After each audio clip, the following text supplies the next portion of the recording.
Welcome to ప్రజా ప్రకాశం news. ఆంధ్రప్రదేశ్లో వాలంటీర్ల భవితవ్యం ఏంటన్నది ప్రశ్నార్థకంగా మారింది. వాలంటీర్లు లేకుండానే నిన్న జరిగిన పెన్షన్ల పంపిణీ 95% పూర్తి చేయడంతో భవిష్యత్తులో వారి సేవలను ప్రభుత్వం వినియోగించుకుంటుందా అనే ప్రశ్న తలెత్తుతోంది. వాలంటీర్లు లేకపోతే పెన్షన్లు ఆగాయా అని డిప్యూటీ సీఎం పవన్ సైతం అన్నారు.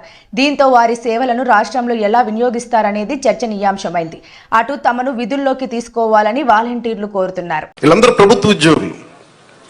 దాదాపు 6,000 మంది పైచిలుక అధికారులు, మనం టోటల్గా ప్రభుత్వ ఉద్యోగుల్ని మీ ఇంటికి వచ్చి మీకు డబ్బులు ఇస్తా ఉన్నారు. వాలంటీర్స్ లేకపోతే ఎక్కడ ఆగింది చెప్పండి. ఈ రోజున పెన్షన్స్ ఆగో. కానీ వాలంటీర్స్కి ఆల్టర్నేట్ ఎంప్లాయ్మెంట్ ఎలా ఇవ్వాలి అది మేము ఆలోచిస్తాం.